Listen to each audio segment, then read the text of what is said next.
No idea what this guy's so happy about. What do you... Oh. Is it the old sunshine up there that's making you smile there, mister? It is pretty nice. All right, I'll smile with you. Yeah, it's gonna be a good day. Hey guys, how you doing? Eric from Nomadic Fanatic, coming to you from Michigan near Lansing. We're gonna go north today, head towards Flint. Thanks for joining me, guys. I will be uploading this video with some Nomad internet. Link in the video description if you want some mobile unlimited internet. Let's have a good day.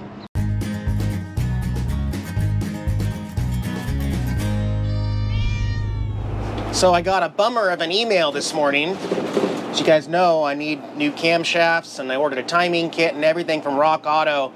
$1,900 order was just fully refunded this week after last week telling me that the parts were all on back order. They refunded me the entire purchase and said due to manufacturing shortages, there is no parts to send, there's nothing. They told me to check back later. So, I don't have camshafts coming. I don't have a timing kit coming. I don't have any of my engine stuff coming. I am feeling a little strange right now, and what can you do? These are some very delayed COVID-specific related delays for parts that don't exist, have not been manufactured yet for the F53 chassis, and what do? Some of my viewers would tell me that I have to park the RV for the next few years until those parts are made. Eric, you have to park the RV. You can't do anything. You have to sit there and let your channel die. I'm not the guy. I do have some other plans in the work. I'm even considering getting a new F53 engine because those are available. Camshafts are not. Going to used parts, you know, pick apart. I don't know, man. I've got a lot on my mind right now, but we are still going north today, okay? So anyway, be on the lookout, guys. I am still looking for camshafts for a 2012 F53 6.8 liter V10 gas engine. Thank you. And then my buddy Robert sent me a Facebook Marketplace ad for a schoolie bus for exactly $1,900. And I went,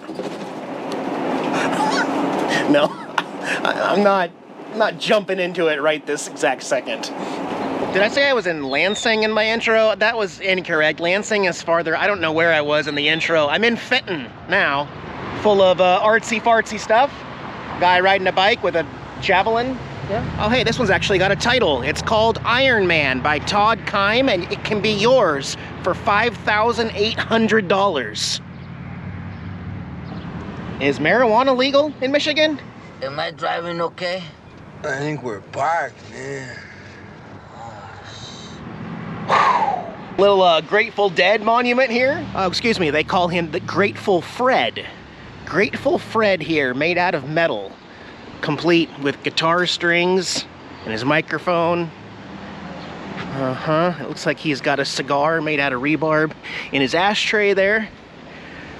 Alrighty. This is actually a really pretty city. This is their city hall here with water and a little walking bridge over this little waterfall that's really beautiful. Wow, look at those blue skies, guys. I do have reservations in my next video I gotta stay at a place, dump my tanks, get water, recharge everything up. But for today, going to another harvest host to Boondock. It's a beautiful day, getting lots of solar. So let's head on up and get checked into the brewery. Yes. Jesus. That's every day in Michigan, by the way, guys. I don't show a whole lot of that. I got my left-hand blinker on. I'm moving into the turn lane. This guy passes me on the left in a turn lane going 50 miles an hour in a 25. Every day in Michigan. All right, just going to pull into the gravel lot here. This is Tenacity Brewing, a Harvest Host member that I made an online reservation with. And I said I could check in after 12. It's 1, but they don't open till 4. So I am kind of guessing as where to park. I'm just staying off the concrete. And I'll check in with them at 4 when they open. Nice. So as I was getting ready to unhook the car, one of the distillers, is that what you call them? Someone who distills beer or brews beer, he came out and told me exactly where to park here on the grass line. They also have a porta potty over there and a dumpster for garbage. And they open at 4. That's when I can officially check in. We're gonna do that later tonight. I'm gonna go in there, get some food and some local craft beers here from Flint, Michigan, and little trail to the Flint River right there. Good old Flint, Michigan, and the Flint River right here on the backside of Tenacity Brewing.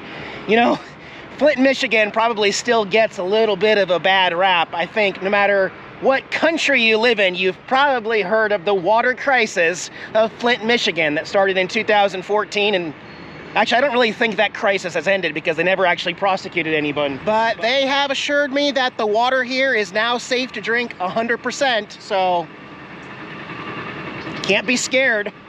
All joking aside though, because it really isn't a joke. It was a very serious tragedy that happened to this small little broke city here in Flint, Michigan. In 2014, they decided to stop paying for water from the Detroit River, and they used their own water source. And what happened is people around this small area started getting sick and getting Legionnaire's disease. And they had 12 deaths that were directly related to that, and then over 100 more that were listed as pneumonia during the same time. So there's speculation that there were a lot more deaths related to the iron that was in the water. People would literally open their faucet and this is what their water looked like, or maybe even more than that. I just put a little bit of Coke Cherry in there. There were legal battles. They were trying to get city officials on manslaughter charges, and then they brought in a new mayor and they dropped all the charges and swept it under the rug, and now we just forget about it. Flint, Michigan is no longer using their own pipeline for the water. They have gone back to buying water from the Detroit River that is safe, and I think they test the water a little more regularly. At least I would hope so, because later on I'm going to be drinking some beer from Tenacity Brewing that uses local water. I hope that didn't come across mean. I'm not trying to joke about death and stuff like that. It's just interesting way to open the video about Flint and say everything's fine now. That's all I'm trying to say. Everything's fine now, no worries. Well, let's go kill some time and explore a little more of Flint, Michigan. We'll take old Tater Tot out for a little trip and see what we can find. Maybe I'll hit up a couple thrift stores and see if we can find anything else more interesting about Flint. Hey, where'd my sunshine go? Don't do this to me. I was in a good mood. Come on, Flint. I'm taking the car out and I noticed a big, like, open commercial industrial lot over there. It's a good boondocking lot over there. Here's a weird one. I'm at Sit Downers Memorial Park. Sit Downers. All right, here we go to the front of it. The 1936 to 37 sit down strike. Oh, okay. So from what I gather, this was GM workers in 1937 here that just kind of decided that they weren't happy with the way things were going, so they sat down. They all just stopped working. They just sat down and striked until they got what they wanted. Oh yeah, they even made their kids go on strike, and people became homeless because they refused to work. Smashing up some windows, yeah. Cops taking away, people breaking all the stuff. This seems like Evergreen State College back home. Like, I'm really getting flashbacks. The Evergreen State College is so into striking. You're supposed to skip class and go stand out in the middle of the road and throw things at all the drivers and strike and yell about how pissed you are about everything in the world.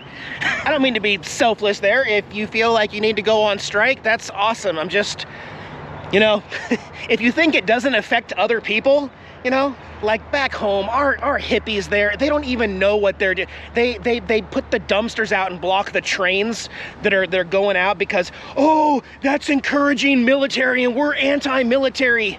Dude, those train cars are full of food delivering to the men and women that are out there protecting your freedoms. All you're doing is stopping the food from getting to the soldiers. You're not stopping war. But we got some stupid hippies back home, and don't get me started on that one. Jeez, Eric, how do you really feel? Oh look, rain. More rain, everyone. This wasn't even projected. But can I at least point out on this channel, if you've been with me for quite some time, this has been the strangest summer of my life. I have not been able to find one day that doesn't rain on any single day I travel, no matter where I've gone. It has rained on me. Frankly, I think if I didn't show you all of these videos non-stop all summer, you wouldn't believe me. Now, does it rain all day? No, but it rains on me every single day, and I'm just so over it. How? How does it never stop raining like this? That's insane, man. What a crazy summer it's been. It could be worse. Today's high is 75. It's not that humid. Really doesn't seem that bad.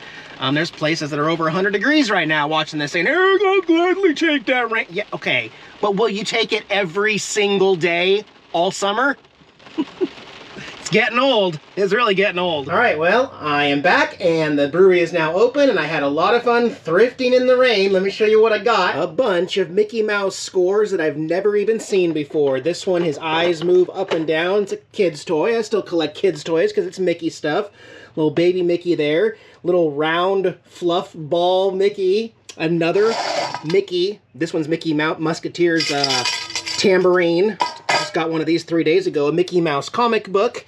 It's pretty cool. A Chicago Mickey Mouse. It says the Windy City on his shirt there, and a Chicago-specific Mickey. Also a Dr. Mickey. I did get Tom and Jerry here for my claw machine because I want to put unique stuff in my claw machine there at the house. And 3 new CDs for my jukebox. Don't hate, guys. I'm working on getting that largest Mickey Mouse collection going, and I mean going. That lady in Texas does not get to go to every thrift store in the country, okay? I can pull this off. That's hilarious. Robert would like that. The bush is free. All right, all checked in. They got all their beer taps on the tile wall back here, so I'm gonna pick my favorite and then have a seat in here. There's a food truck outside the brewery also, so I'll be able to go get something out of there. But I'm starting with a flight just to kind of get my bearings and see if there's any of my favorites. They serve it on this really neat, thick piece of wood that says Tenacity Brewing and Flint, Michigan there. I'm trying. I told her to surprise me. You can give me the labels. First, it's the lawnmower there, which I just tried. It's like a delicious Bud Light. It's a good starter. Let's see, also got the Farmer's Daughter, the Bulldog, the Sassy Lassie, the Milk Stout Dark, and the Honey Blue Blue.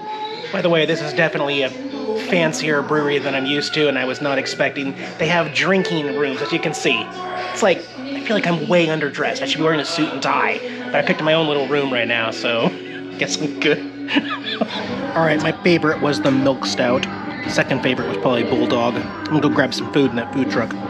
That's a weird food truck there. I didn't see anything on there that sounded even a little bit appetizing, so I'm gonna go back to the RV, checking on the kitties. Plus, I think it's their dinner time. Hey, we dried out again. Kind of. What do you see out there, Tara? Do you see the birdies, or do you hear the birdies? Those birdies are getting the worms out there. That's pretty crazy, huh? What are you gonna do about it? I'm gonna sniff them, Dad. I'm gonna sniff them into submission. All right, Tara. You're right. There's birdies out there, Jax. Did you even know that? No, there really is. I saw them. You want some treats? Since you were such a good boy? Okay, go ahead and have some treats. He's like, man. This brewery is a wonderful stay for harvest hosts. They're really laid back, even though it seems really, really fancy and stuff like that. Their prices are a little high, and it seems a little too fancy, like I don't fit in. Like I feel like everyone's staring at me when I'm walking through. But other than that, it seems like a really cool spot, and it's been one of my goals traveling since I like beer so much, is to branch out and try more craft beer that's locally sourced. That's my new thing, so I did that. I tried the flight. Now I'm gonna hang out in the RV with my kitties for a little bit. So I'm gonna do leftover Walmart fried chicken and mashed potatoes in the microwave. Tara always thinks I'm making popcorn. This cat is obsessed with popcorn. Anytime I even just open this door, she comes up here and inspects everything I'm doing. What are you doing, Dad? What are you doing up there, Dad? That chicken and mashed potatoes was really good. Look at this parking lot, y'all. How in the heck are they fitting this many people in there? Wow. They must be doing something right. They have a very nice clientele here at Tenacity. And again, this building, I didn't show it, but you walk all the way around this building, there's not one single sign anywhere that says Tenacity Brewery. It's just a random building with no signs. So they make all their business by word of mouth and possibly harvest hosts. Good for them, I guess. Yep, came back out for one more. Jackson's been a good boy, so he gets to come outside this time. Let's hang out. Sunshine here, got the sun setting. Cool place though. Really cool. I love the outdoor area. They're very pet friendly.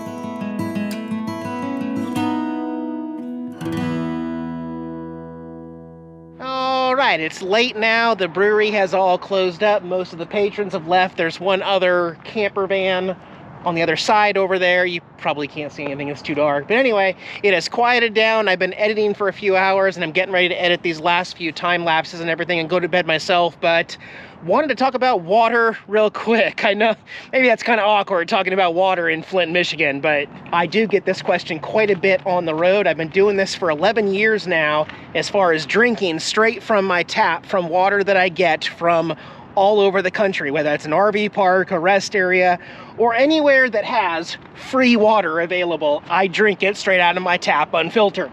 Not really unfiltered. I guess I do use the blue Camco water filter that everybody else uses, but I drink water out of this main tank right here on my RV. I drink my coffee, I fill water bottles and everything from this tank, and I continue to refill it. I'm gonna refill it tomorrow when I check into my new RV park.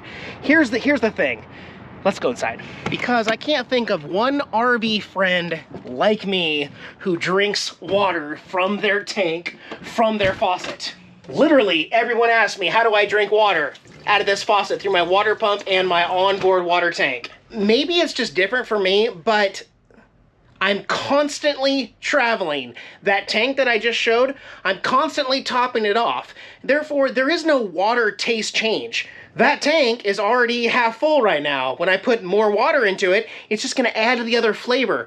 Whether there's more fluoride or iron or whatever else there is, I don't taste a difference because I'm constantly just adding a little bit different flavor water to the existing water. Now, maybe I'm just lucky 11 years on the road, I haven't died of water poisoning or something like that, but water's water. I mean, it's not that big a deal to me. However, if you're different than me and you're like stuck at one particular RV park that has a water problem, or you were in Flint, Michigan in 2014 through 2015, yeah, you may notice a difference. But I actually think that the ability to move and move and move and move every single day and add a little bit of each city's water, each county's water, each state's water every single day, it makes it so that the water that comes out of my tap is pretty much just kind of neutralized all the time, if that makes sense. It's not really a perfect science or anything, but for some reason, it's essentially the same as switching your cat's food. If you go from this food to this food and then you slowly transition them into it, the water that comes out of this tap is very smooth transitioned for me on the road, and I don't even notice a change. The only time I've ever noticed a change is when I'm using city water hookups, which I can't use anymore because my water pump backflow system has now failed. So I have to use my onboard water pump and my main tank for all of the water that comes out of my faucets, my shower, my toilet, and my sink in my bathroom right now. But there have been a few times hooked up to city water where I have noticed a significant taste difference. That's because I'm not going from my tank that has just changed a little bit. I'm going from my tank to whatever the city water is at that campground, and that has affected me a few times, but right now the system just seems to work really well for me. And I'm sorry if you took it personal when I was doing the fake water thing about Flint. That was just me having fun and trying to introduce it. Flint's water system is safe now. It's been safe for quite some time, so we're heading north. I'm gonna check into my campground and go explore more of the north in our next video. Thanks for joining me, Jax, Tara, and I will see you soon. Bye guys.